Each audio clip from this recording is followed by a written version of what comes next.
So I think I should start it now.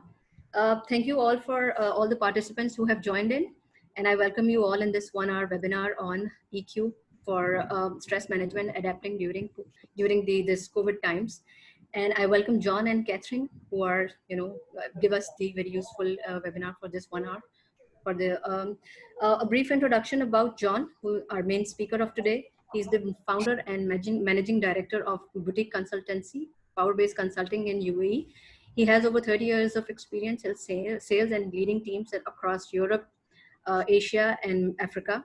And he's also a certified practitioner, assessor, and a vital signs consultant from 6 Second EQ Network. So I welcome you, John, and thank you for being on board. It's a pleasure having you always. Before I hand over to John, there are few things that I want to share with the participants. This webinar is being recorded, and the recording will be available on our Octara YouTube channel after the webinar. And also those of you who cannot access or their friends want to see and haven't registered yet, they can see us on our Facebook channel, Octara channel. And I asked my colleague to you can also click on the link given in the chat box and go to your Facebook page and share that Facebook link with your friends if they want to see. At the end of the webinar, if you want to ask your questions from John, if you have any questions to John, please ask your question in the comment.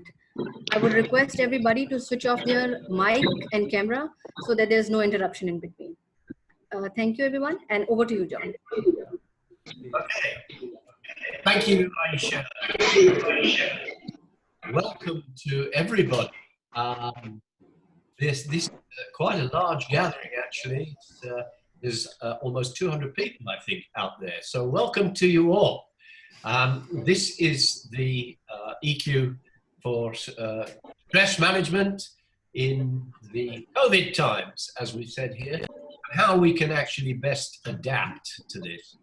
Now, during this little discussion that we've got about an hour, I'm going to go through a little bit of landscape, a little bit of background in the first part, and in the second part, we're going to deal with maybe some EQ things at a high level on how best we can adapt, how best we can manage stress in these times. So, first instance then, this is Catherine and John. You can see us here in Austria.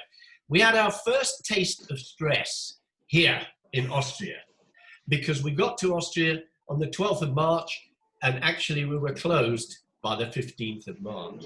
So we had to get out of the country extremely quickly. We realized suddenly that we had to get across the border before it closed. We did it.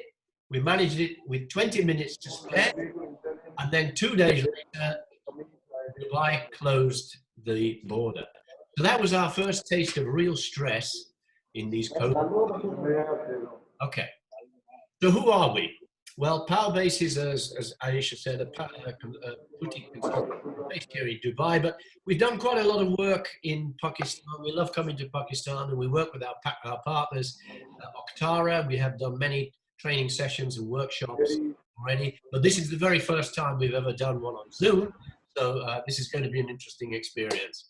Okay, so a little bit about Powerbase. You'll see that we've got at the top there, it's the power of three. We believe emphatically in the power of three, and it's the strongest. We have three very strong pillars to our business, which is leadership and team development, mainly led by EQ, emotional intelligence. We do business communication for accurate presentations and proposal writing, etc., and how we can best facilitate communications. And then the third pillar, which links into everything, is our wellness and lifestyle. And we started this a long time ago, but actually it's so relevant now, even more so in our COVID times, on the wellness and lifestyle side. But it's all about empowering change, and that's what we're going to talk about. How can we possibly try our very best to empower change and handling stress today? Okay, so, we've all been there, we've seen this. How on earth do I start this? This is complicated. The boss wants the reports. I've got 20 minutes to go. I'll never do it. This is a very stressful situation, and I just don't even know where to start. And in these times of COVID, maybe many of us have felt like this or are feeling like this now. So let's take a look at this. This is just a glimpse of how stress can get to you. Take a look. Subito. Vabbè, dai, vabbè.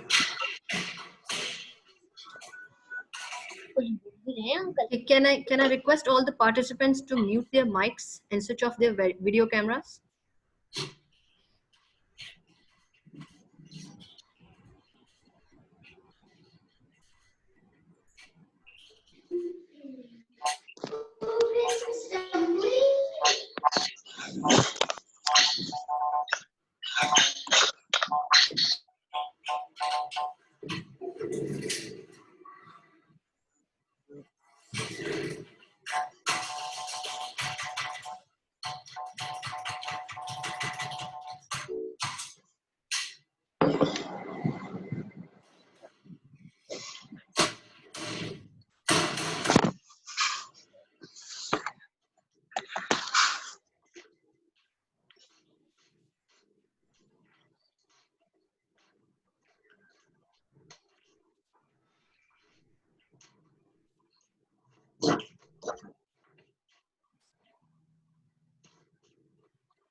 So you can see, folks, that maybe we've all been in that situation. We don't want to get that far into, this guy will regret his decisions significantly. He's lost his data, he's caused a problem with the car. So he was reacting to a highly stressful situation. People to mute their screen, please. Mute their sound, please.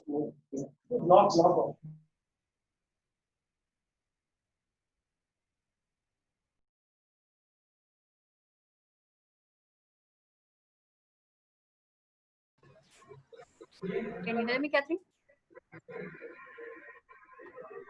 Can you hear me, Catherine?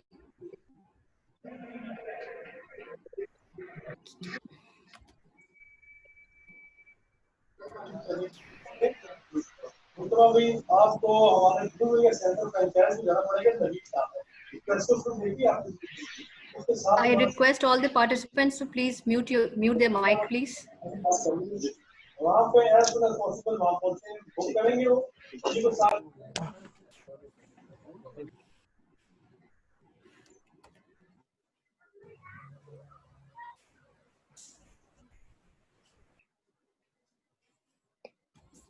Catherine, can you hear me?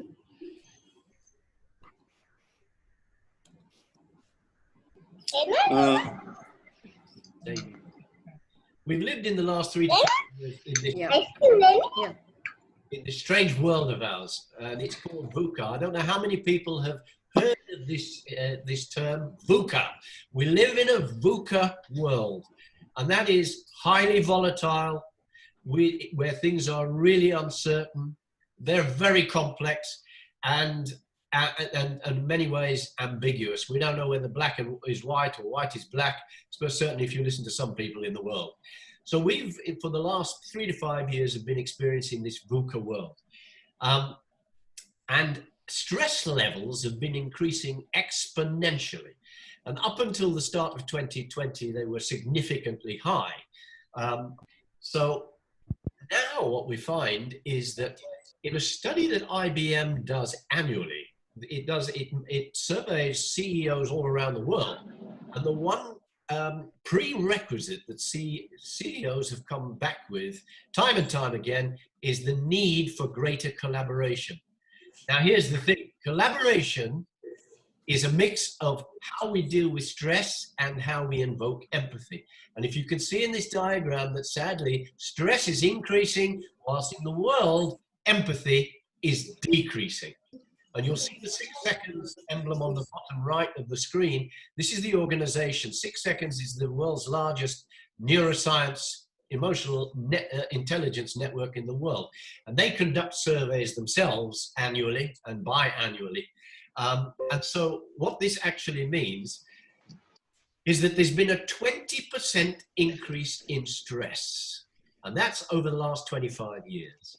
Whilst at the same time, empathy, which is an extremely important EQ or emotional intelligence competency, is declining, has declined and decreased by 75% over the last 25 to 30 years. This is a bad situation for us all.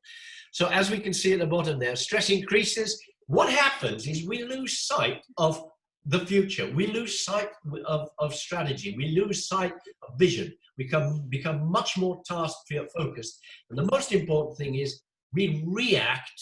We tend to react under stress rather than respond. And this actually increases our isolation, and then that's a spiral. It increases our stress even. So how can we learn to respond to exit from this? Now, you know, that was up until January this year. Now, we've got all this. We've got all this COVID stuff. And as you can see, some of these headlines, you know, it's affected economies like nobody, like it hasn't done for many, many, many years. And Pakistan, very sadly, it seems, is now surpassing China in COVID-19 cases. Very sad indeed about that. And there's a real risk now of even a second wave. So what the impact of this now, this COVID, is it has definitely a financial dollar impact, where we see the profits of organizations decreasing rapidly. We see the economies of various countries being hit badly, but maybe more importantly, we can see here that hospitals are hopelessly overcrowded, and so very many people, very sadly, are dying. Businesses are closing, and all the while, at the bottom right, you will see we expect a spike. So what is going to happen to this? Even more uncertainty lies ahead. So the U in the VUCA world is even greater. So it's about stress, and as we said before, 20% increase in stress in 25 years. What is it going to be like now? In this COVID period, this will have increased extremely, exponentially. So what this actually means, when we have stress, it affects us in these ways. There's been an abrupt halt, as it says here, to whatever life was as usual. And what we've also found is that there's been a tremendous amount of reflection. We've all done this, and collectively as well, to examine our identities. What is it? What's going on here? It's like a war, but we've had time to do this. And some people have had a bad time where doubt is crept in, and that's created uncertainty. And you know, we have no control over this at all. We've got no control over this virus. This virus. We need a vaccine to help control that. We haven't yet got it. So what we've got are the three aspects. What happens to this highly stressful situation? It invokes the three primitive reactions that we have been born with. It either we fight it, which means that the people who fight this are more accepting, actually, of the situation that prevails, and are more optimistic and can see opportunities. They can fight it. On the other hand, the flight syndrome is where we run away. And this is rejection. This is born out of fear. We'll discuss that in a minute. And denial. And the people who are in the freeze mode have just given up. And that's on the other scale of optimistic. They are highly pessimistic. They cannot see a way forward. So, what is the new normal? Where are we now? What is this new normal? Well, we've all become accustomed to wearing masks, and this is going to be the norm for many of us for years to come. We work in our homes. And it's interesting because I've spoken to so many HR people, HR directors and HR managers who are actually looking at this as a way forward because, you know, in many cases we've found that this is more productive. But is this going to be the new normal? I think it is.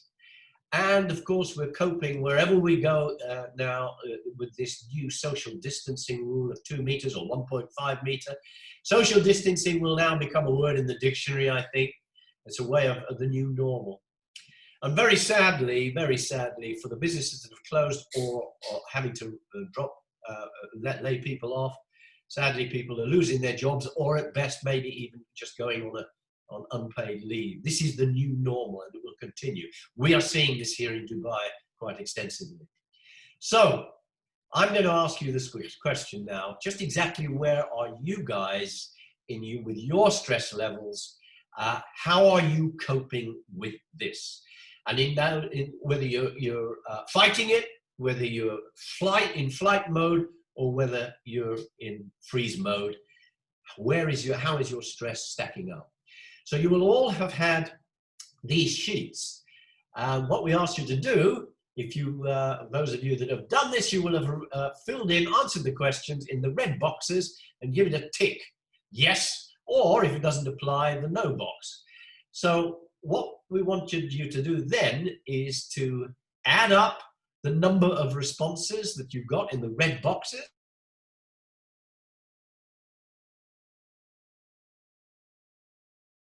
where you are on the stress meter. I'm just going to give you 10 seconds to find your results. If you haven't got them to hand, just find them now, get your score, and then see how you compare on this stress meter. By the way, if at any time you want to find the information here of value to you, and you can take a picture. That's what I always do. Just take a photograph of the slide. Okay, this is the result of your stress test. If you have got an answer of 0 to 5 ticks, you're very lucky. Few hassles, few stresses. Maybe there are some people like that. If you've scored 6 to 10, you're in fairly good control. Not bad. 11 to 15, you're starting to approach the danger zone. And if you are beyond that, either 16 or all of these points, 25, then you really are in stress management time, and it's an emergency. You really have to stop, you have to reflect, and you have to focus on the stress management side of things, because otherwise you can have really very important, impactful results. So, yeah, John, Hannah is asking, please repeat how to calculate your stress test. The number of ticks in it's the number of ticks that you have answered in the red boxes. The number of answers number of times you've ticked the red box. Yeah, for all the people that registered prior to 4 p.m., 5 p.m. yesterday, they will have received an email with this stress test on the email. If you haven't, we can send it out after the session anyway, and you can do that after the session. The people that registered before should receive an email with the stress. Okay. Just as a matter of interest, I don't know if you're monitoring, Aisha, the chat box, but it'd be interesting to see anybody that volunteers and wants to just put up what your score is. It'd be interesting for us to see just what the distribution is within the audience that we've got today. How many of us are either approaching the danger zone or indeed are in this red zone, which is time for emergency stress management. So, Aisha, if you're monitoring that, carry on. Yeah. I'd be interested in how many. John, we are receiving answers. So people are like different people on different numbers. Omer is on 7, Hassan on 4. So on average, people are below 10, I guess. They are falling in between 10 to 15. So some are approaching the danger zone. Don't be afraid to admit it, because this is affecting all of us globally. So and from time to time we've been in this. Aisha, as we proceed, maybe you can just add up get some kind of a feel of yeah. Okay, Yeah. Yep. so Sure. that's where you are. If you're in that red zone, then danger. So let's just examine for a minute what exactly is stress. So stress is something that is physiological. It affects our bodies and it affects our psychological state. So it has all manner of things. It can bring on backache, but at the same time, we have quite a significant emotional impact to some kind of an event that alarms us. Stress actually, but it's not something that automatically happens to us. Yeah, it's not like the virus. The virus is something that happens to us, but stress is not that. Stress is brought on by how we react to what happens. So this is up to us, to a large extent, how we can govern, how we can control ourselves in terms of how we manage stress. It's not something that just happens to us. So is stress always negative? Well, no, not particularly, because when it's in its acute form, actually stress wakes us up. It prepares us, it wakes up the body, the brain for some kind of action and performance, and that actually stimulates us into some sort of action. And by the way, we have this every single day. We experience this. So this isn't necessarily negative stress. On the other hand, the kind of stress that you've got in the orange or the red zone, this is chronic stress.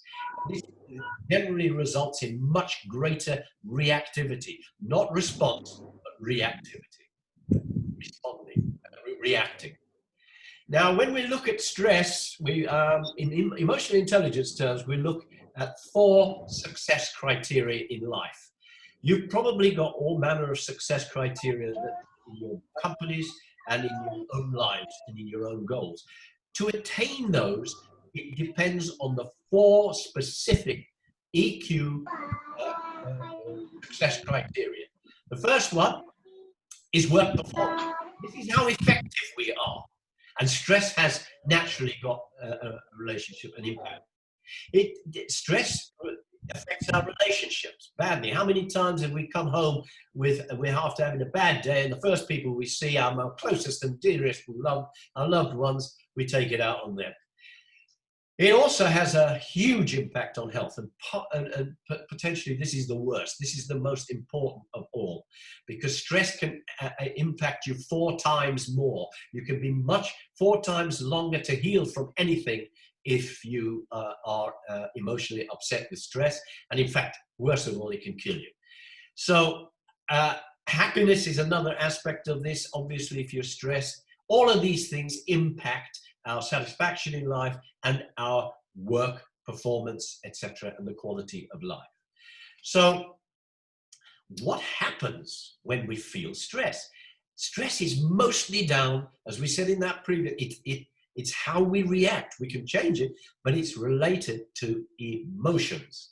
That's why emotional intelligence is so important. So what is this? How does this work? What are emotions?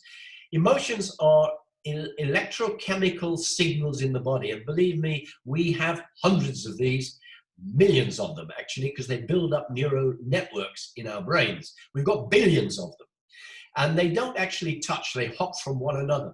And so emotions are unique.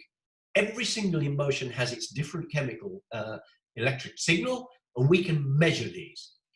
So how does this work? So we've got the brain, and information comes up. If I liken this to a computer, just for ease of example, it comes up through the information corridor there, and whatever stimulus we're going, we've got the thalamus. It takes it into what we might call the information, the CPU, central processing unit. Then we invoke the limbic ring, which is all about feelings. But the part of the feelings that is so significant to us is this one. This is the amygdala, or the amygdala. This is the emotional headquarters. This is our primitive brain. And this is where our single emotion comes from. The only emotion that we're born with. And I haven't got time to ask you the question, but it is fear. It drives us significantly in everything we do. What we're trying to do, though, is invoke this prefrontal cortex, which we've developed over the last 100 years. Man has the largest prefrontal cortex, which allows us to logically think of things. It's our cognitive ability. Those are the components of the brain. How does it work? Ideally, we get some kind of stimulus. It then goes into the thalamus, the CPU, and it then should pass into the prefrontal cortex for some rational thinking. We then go down, it passes through the limbic ring to our feeling brain, and then it creates some kind of a response. That response creates a stimulus, and around it goes. But very sadly, that's not how it works.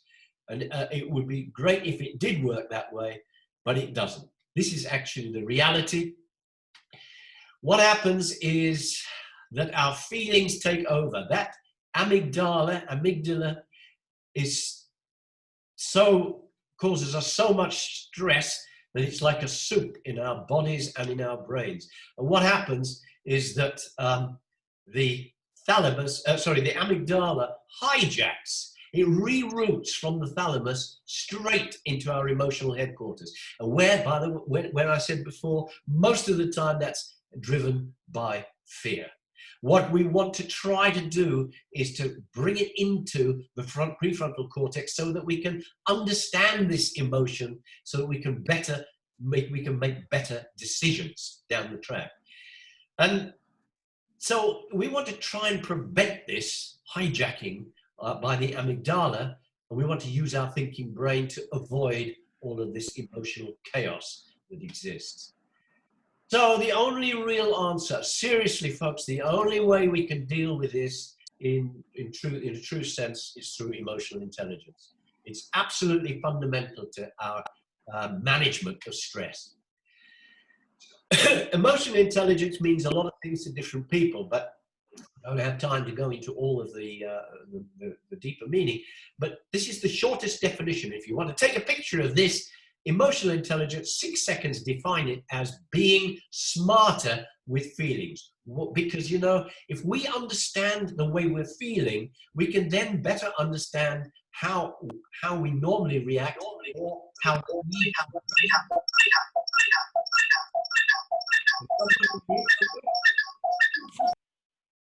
So we need to be able to understand our feelings so that we can actually be smarter with our feelings in order to get the best outcome we possibly can. And in a stress environment, that's really difficult. So all of these different emotions, why is this so important?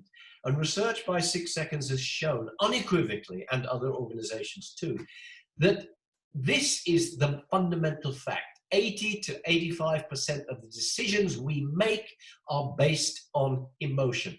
If we don't understand our emotions and we fail to manage them, then we react rather than try to understand them, use them strategically so that we can respond.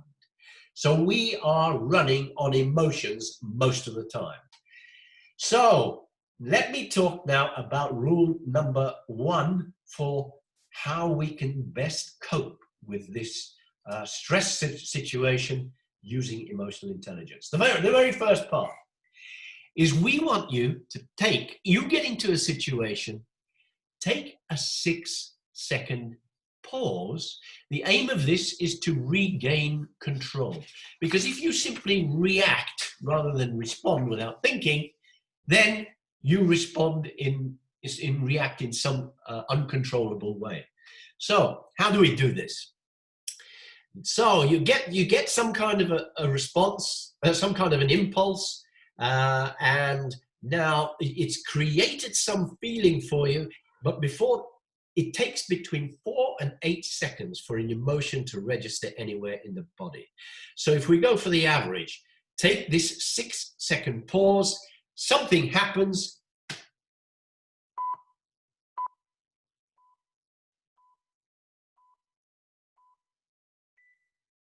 Okay, in that short time scale, researchers found that the chemicals that make up your emotions, those particular emotions start to subside. So the benefit of taking this 6-second pause is that whatever that emotion is that you're feeling, there's a better chance that it starts to subside, which allows you clarity of thought, then to start making better decisions. Easy to say when you're in the moment, but this is a rule. This is not easy to attain. It's like going to the gym. You've got to practice it. So rule number 1, take that 6-second pause and think. Rule number 2, when you've taken that pause, what is it that I'm actually feeling? We have to now analyze the emotion or emotions that are starting to flood our body. And also, if we can, if we've got the ability, what are the feelings of those people around me? Take note of that. So now we've got a bit of a challenge for you. I hope you've all got a pen and paper at hand. And if you've got your questionnaire, use the reverse of that. This is what we want you to do. In 1 minute, in any language you like, write down as many emotions as you can, starting from now.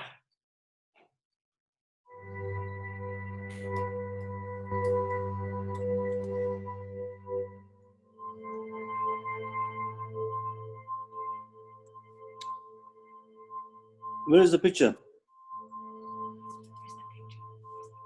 No picture, just write down your emotions, 1 minute. As many emotions as you can, in 1 minute.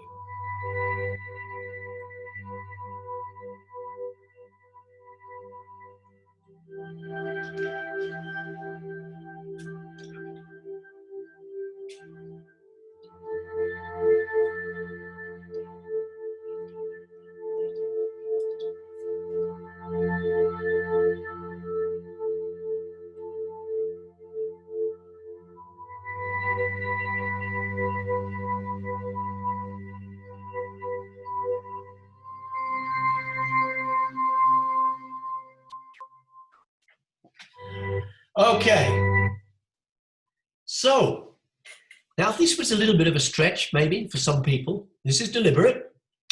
The question is, how many emotions did you actually manage to write down, think of and write down in that 1 minute? Why did we do this? This is to test ourselves on our emotional cognizance, how our emotional literacy, how many emotions, how do we cope with our emotions, how do we know what our emotions are? Some people can feel them, some people can gauge them, some people have more difficulty than others. There's no right and wrong in any of this, folks. This is just, but the good news is that with emotional intelligence, you can change it, you can develop.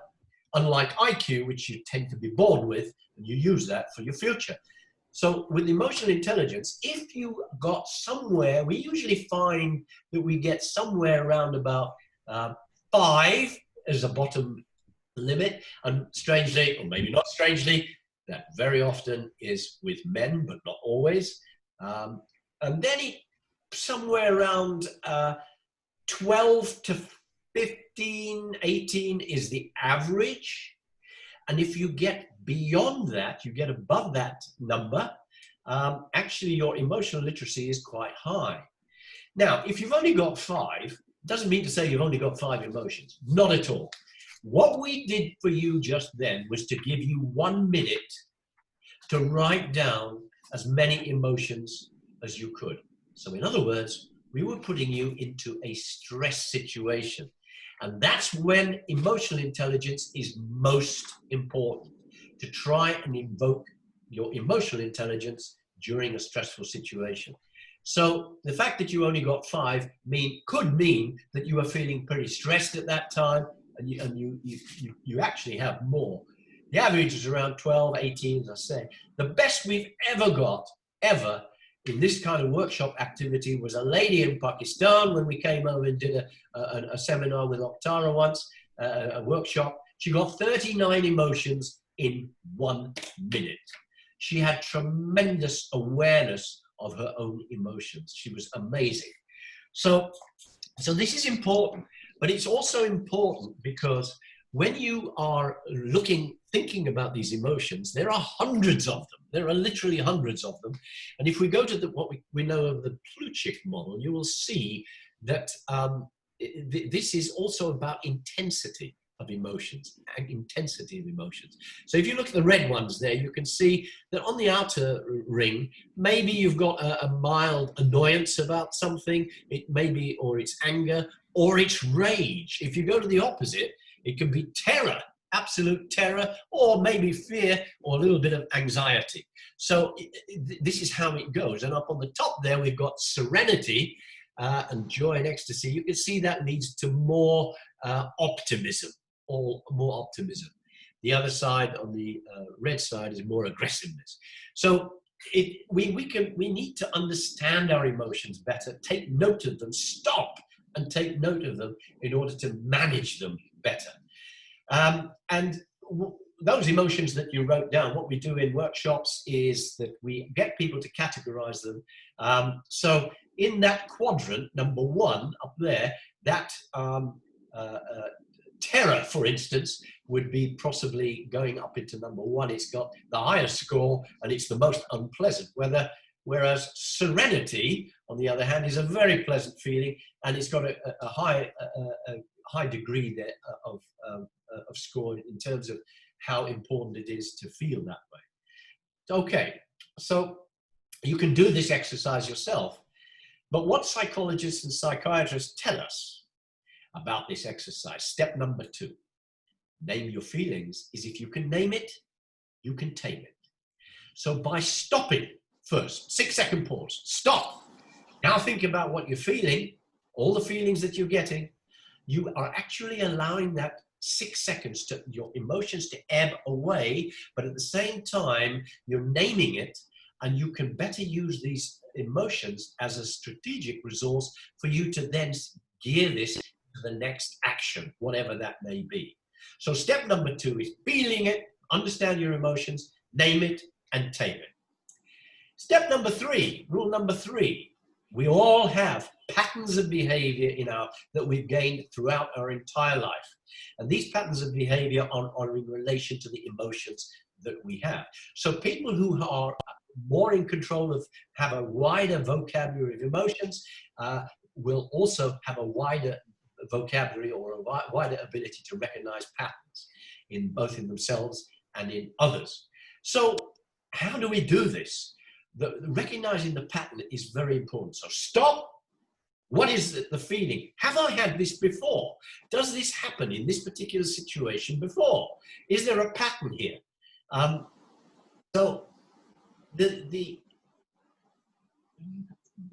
So what happens is when you have your attitude, your own attitude affects your own behavior. If you're not feeling particularly good, that affects your behavior. That affects your attitude, and then the person you're dealing with affects their attitude, their behavior, and then back to your attitude. It's a vicious circle, an absolute vicious circle here. So the important thing is to recognize the trigger points. What is it that causes what pattern? I told him to clean the freezer and let me go and check if they're doing that. Can you mute, please? Can you mute? The important thing is to recognize the triggers before it happens. So there's a simple little exercise. It's not rocket science, but it is neuroscience. This is, when this happens to me, I respond or react in that way. So whatever the trigger point is, that's what goes in there. So whenever you reflect on this, it's very difficult to do maybe when you're in the moment, unless you become very experienced in EQ. But even if you analyze the moment afterwards, I shouldn't have said that, or I should have said that. When that situation occurs, this is how I react. And you can analyze it and write down these instances in this third trigger point. Okay. Number 4. So now you've stopped. 6-second pause. You've analyzed your emotions. Is there a pattern to this? Does this always happen when I'm in this situation? Yes, yes. Okay. What options have I got now? So rule number 4 is to really examine what exactly are your options. What do I want to get out of this? So now this is all about options. And research has shown, by the way, that if you stop and think like this and you give yourself 3 options, if you can manage to think of 3 options that you've got, then you make better decisions. You'll settle on one, but the decision is usually better. So when you're in a situation, try to think of 3 options, if it's at all possible, and then pick the right one. That usually it is the best decision. So this relies very much on number 5, invoking your optimism. Not very easy. I understand that when you're in a stressful situation and when you are very depressed or whatever it is. This is a vital component of emotional intelligence. And let me just now revert to Josh Friedman, who is the CEO at 6 Seconds. He can explain how important optimism is, especially in this COVID time. So just take a look at this. How's your optimism doing with coronavirus? I think a lot of people are confused about the meaning of optimism, and they think it's just sticking a smile on it and pretending everything's fine. But at 6 Seconds, we use the term exercise optimism because it's work, it's effort. And it's when we're struggling that we most need to do that work. It's when we're struggling that we look around and we say, it's time for me to cross over this river and see that I'm on this side where I don't see possibilities, but somewhere ahead of me, there's another perspective. There are 3 bridges to cross this river and find the optimistic side. The first is to recognize that we can do something. We might not know what it is, but there is a way. We will find something where we can put our energy. The second is that while there are many problems and there's a lot that's affecting us in a negative way, not everything is affected. And the third is that time is passing and the future will be different.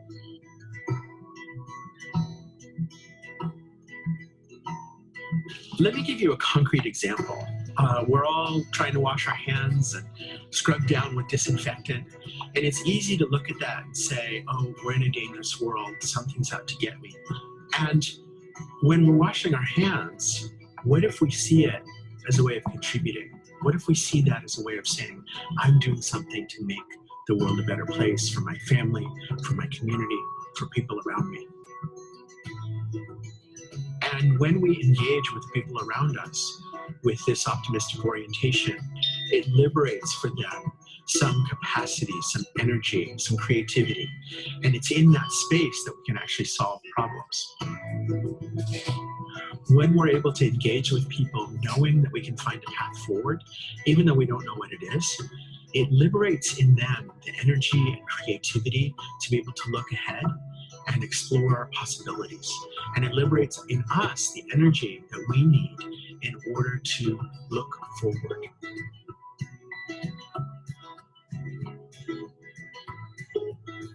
When we're in a challenging circumstance, our vision often narrows. We get very focused on what's wrong and we lose energy. And it's like this heaviness drags us down. And I've been there. And the answer is to cross these bridges, one little step at a time. There is a way forward. There are places that things are going well, and time is passing. It's going to change. Colin Powell said, optimism is a force multiplier. There's a ripple effect as you're able to have this conversation with people around you, with empathy, with openness, with directness, to be able to say, I know that we're struggling and we will find a way through it.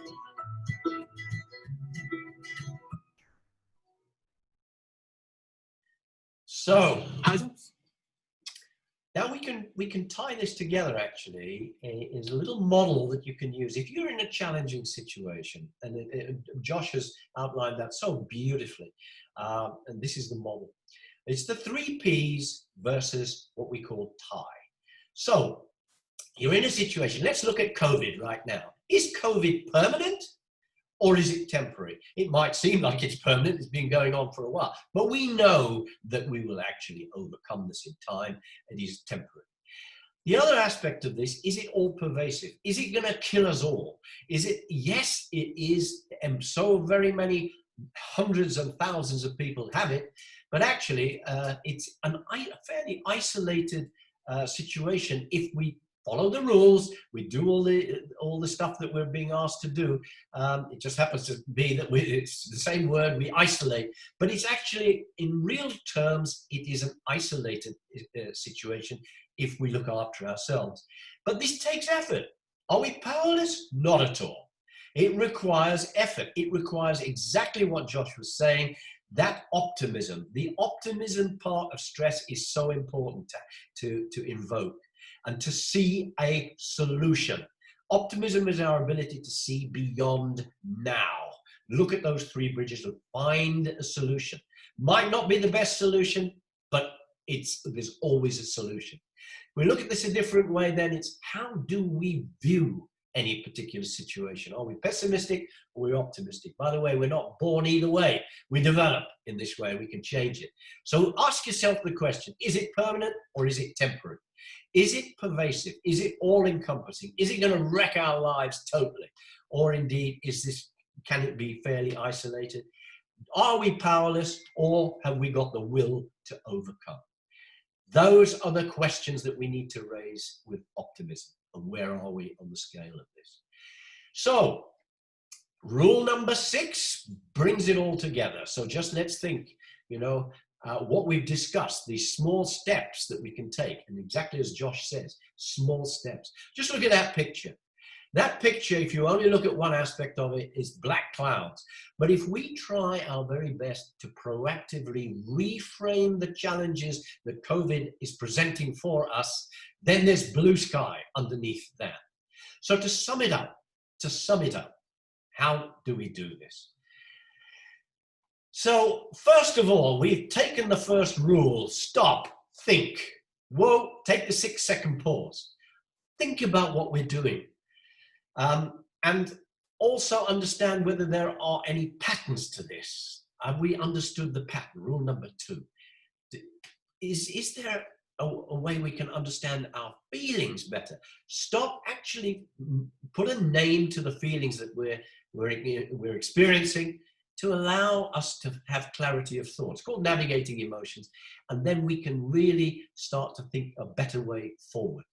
So we think, we stopped, we thought, we've measured our emotions, we've looked to see whether there's recognizing any patterns to this.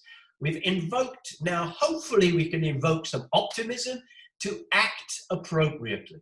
If we miss these steps out, then we go straight to reacting rather than acting with intention. We always want to act with intention. So to sum it up, rule number 6, if you can think of it this way, encompasses all the other rules, which is simply this. It's think, feel, act. What am I thinking? Stop. Take the 6-second pause. What am I feeling? Is there a pattern? I've got options now. What are these options? There's always a solution. There's a better way of doing it. Act appropriately according to your optimism and bring it all together. So just a high-level view of some of the real factors that impact our ability to manage and handle stress. These are the fundamentals. There's a lot more that we can go into, but at this level, anyway, I hope that has given you some view. And above all, what we have to try and do now is to just remember that we're all in this together. And there's a much better way of handling stress if we keep calm, because you know what, this is now our new normal. So with that in mind, that brings our session to an end. Have we got any questions from anybody? Anybody want to raise anything in the chat or otherwise? Aisha?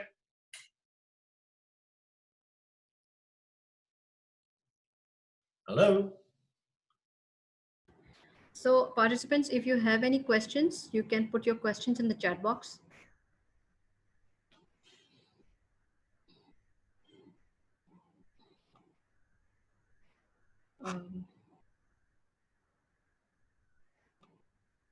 Okay.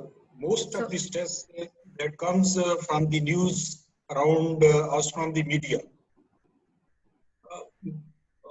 There are certain channels which give authenticated news, but certain channels, they are spreading everything which is available left and right. Okay. How to safeguard against those fake news? Well, fake news is the topic of everybody, and it's you're completely right. Is it Anwar? Yeah, Anwar. You're completely right. You have to isolate this. Ask those questions. Yeah, is this actually? Do we think that this is going to be true? Do we want to reframe the situation? What is this causing us to think about? How are we feeling? And what potential solutions are there to this? Now, you're right, we have to cope with this. This is part of the new normal, maybe new normal with all of the news that is coming out. We don't know, most of us, what is necessarily the case and what isn't. I think that's a judgment we have to make, each one of us. And you're either in that, remember, you're either in the fighting part, you're in the flight part, or you're in the freeze part. So you can kind of, when you see this, what am I doing? Do I believe this? Am I going to fight it? Do I take an optimistic view?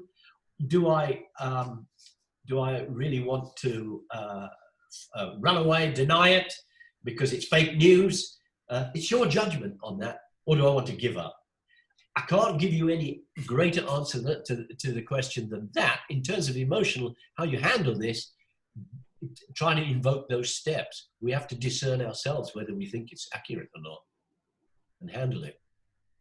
Does that answer your question to an extent?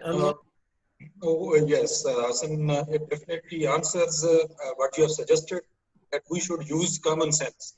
But again, I must add that that is the most uncommon things in the people. Absolutely right. But you can decide actually in that process, where are you? Are you on that pessimistic side or are you on the optimistic side? And those 3 Ps versus tie may help you to reframe and examine that and accept where you are. Sometimes we have to learn, with EQ, we have to learn when to let go of certain things and just accept whatever it is and take the right action and make the right choice if we understand how we're feeling on that. Okay, there are a couple of questions I picked up in the chat box.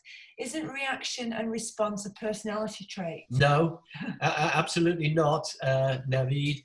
It isn't. Personality is not the same thing as emotions, emotional intelligence.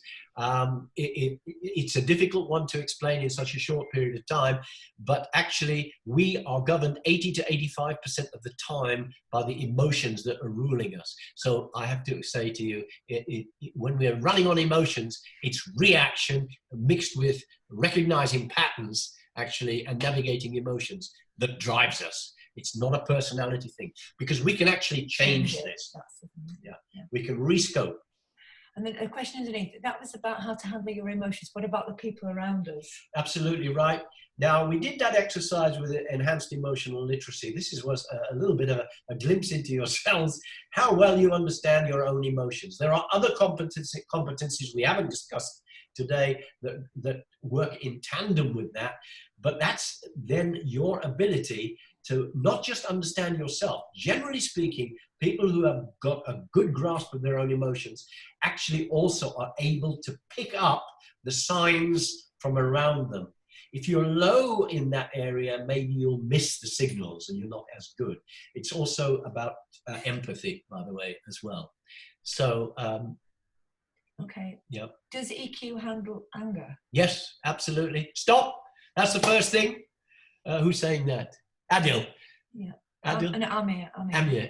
Yeah. Absolutely good question. We often get called in to coach people who suffer from quite rapid anger.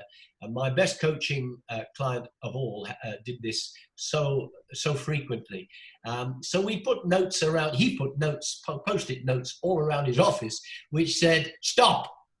The actual action of stop, the competency in EQ terms is called consequential thinking. So stop, take that 6-second pause, think about the consequences. And he had that posted all around his office.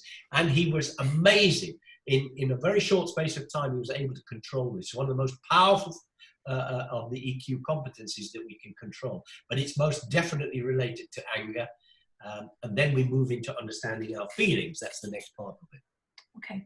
How does EQ play a role in personality development, since our personalities are already formed by the time we are here to have the knowledge to change? Yeah, Naveed, this goes back to a similar question that we said before.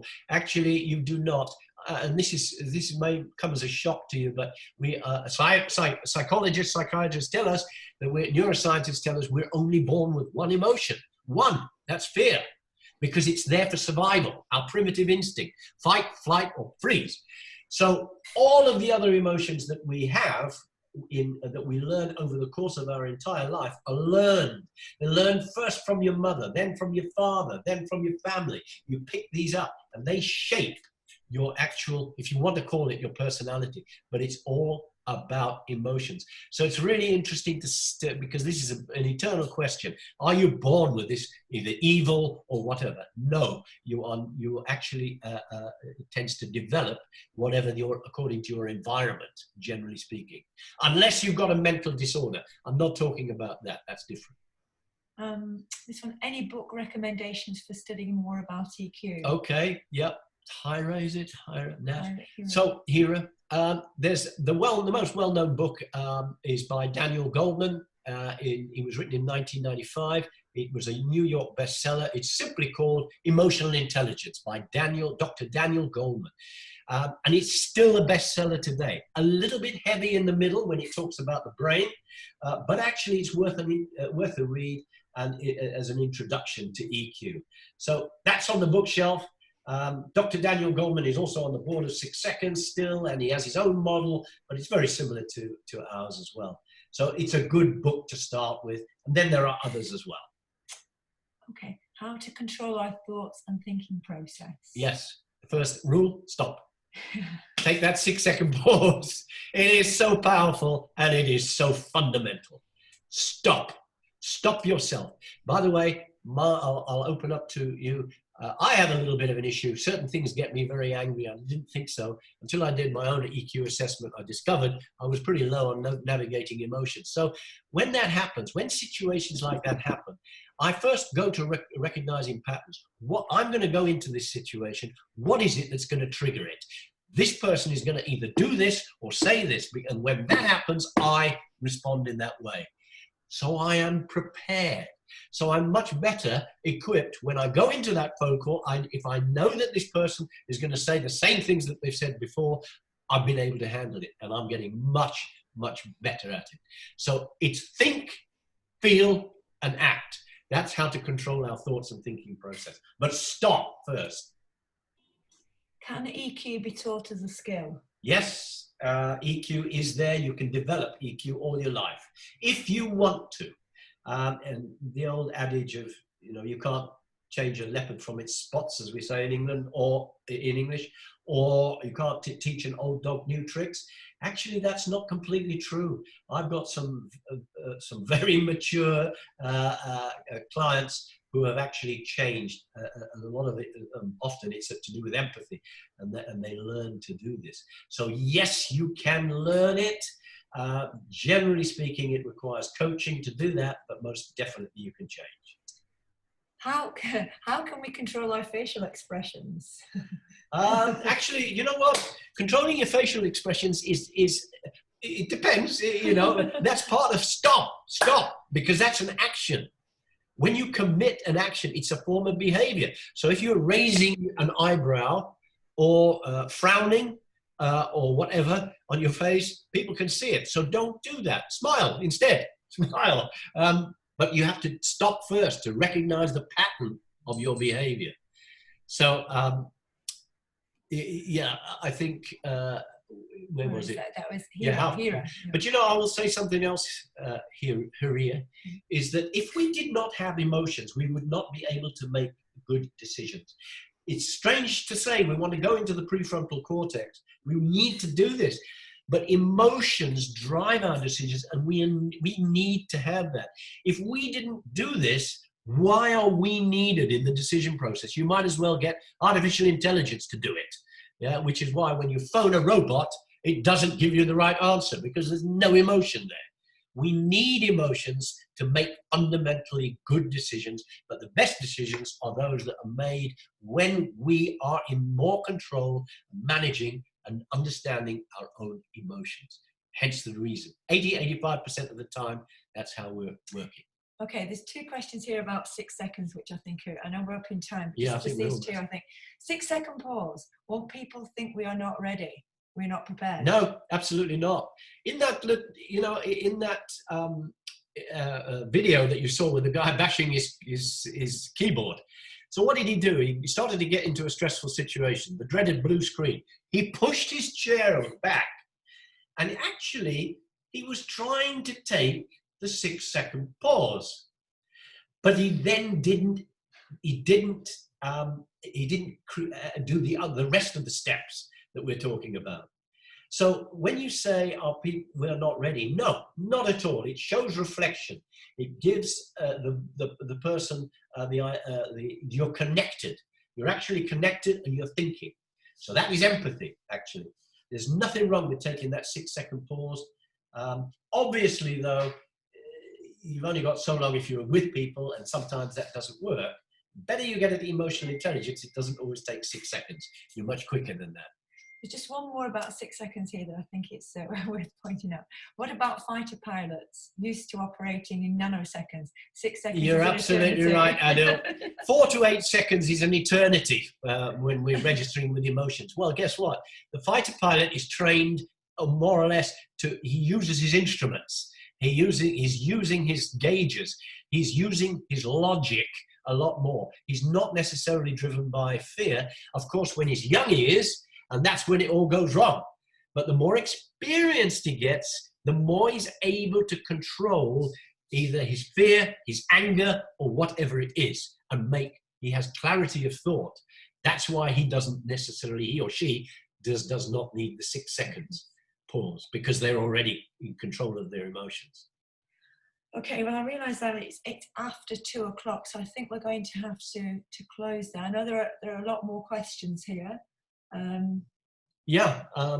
If anybody wants more questions answered, then maybe you can go through Aisha. Happy to take them and respond in the best way we can. Emotional intelligence is a big subject. And as Octara will know, Aisha will know, we've spent 1, 2, 3 days doing this sometimes. But this is a very high level glimpse, particularly related to the COVID times, this crazy VUCA world we're in, which has been impacted and enhanced by the COVID virus. So by all means, please let us know. And the best of luck to everyone. Yeah, good luck everybody. Remember, the 3 Ps versus tie. Any particular situation, challenge you've got, just question, it's the view that you have. I hope and pray that you all remain safe. And I hope that we get back to Pakistan soon. Hope so, yeah. Thank you very much. Thank you, everybody. Thank you. Enjoy the rest of the day.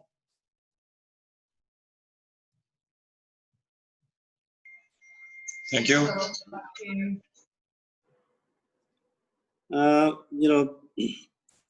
On behalf of Octara and Power Consulting, I would like to take opportunity to thank all those participants. Not to thank all those participants who are speaking right now, but to thank all those participants who were very patient and joined today's webinar in such a large number. We've had close to about 100 people, 60 to 100 people. I would like to especially thank John for your insights into how the mind works and what is it that we need to do when we are under stress. And the best the possible takeaway that most people are going home with is that the 6 seconds is necessary in any situation of stress. Yeah. So they will have to go back and go back to the mathematics and remember 1, 2, 3, 4, 5, 6 and have to count it. So anyways, thank you. I personally feel that we need to be in a manner understanding our feelings and trying to speak to our bodies, or the body is speaking to us, and then questioning, why am I feeling pain, why am I angry, why am I tense, why am I stressed up? And the answer would lead to another question. Okay, I'm stressed because I have an issue with my spouse. So you say, okay, what is the issue with the spouse? And the issue is perhaps that I was not very I didn't remember her birthday. Okay, so if I didn't remember her birthday, then what is it that has made her angry, which has made me angry? So one can, those 6 seconds can be used in questioning yourself and finding a solution to your stress at that point in time. Absolutely, Jamil. Absolutely. Yeah. So thanks to all the participants who've been with us for over an hour now. Thank you, John, again. Thank you. They say that behind every successful man there's an even more successful woman. Yes. So thank you, Catherine, for your help. Behind the scenes, and most of all, thank you to our my colleagues at Octara, Aisha, Zainab, Sarim, Nazim, Zaruk, and all those colleagues of mine who've been instrumental in bringing this program together. And for all those participants who wish to know more about other webinars, you must go and become a member of the Octara Web Mall, which on a daily basis gives you all the free webinars that are available, and you can pick and choose according to your choice by way of what you want to see and the time that you want to see it. You don't have to see everyone, but you pick and choose, and accordingly you can. This is a free service, and we hope that it will, you will benefit from learning from all those webinars that are over there. So, Aisha, you want to say anything before we finish? Yeah, sorry, I lost the connection because of this electricity thing. So I'm back again, and I want to thank you, Catherine and John, for giving us such a useful webinar. And for the participants, I would say that there is a link in the chat. If you want to join the web mall, Octara web mall, you can join in the link given in the chat box. Also, I want to thank all the participants who were live on Facebook and listening to this webinar. And we look forward to, more participants in our upcoming webinar. Thank you, Catherine and John, and thank you all participants. Thank you. Thank you. Thank you. Thank you. Bon appetit. Thank you. Thank you. Bye. Bye. Bye. Bye-bye. Bye. Bye. Everybody raise the fingers. See you around. We see you soon, inshallah. Inshallah, Take care. Jamil. Thank We miss you guys. See you all soon. Thank you. Thank you. Bye-bye. Okay, bye. Pause it or stop it. Pause. It says pause. Stop. 6 seconds.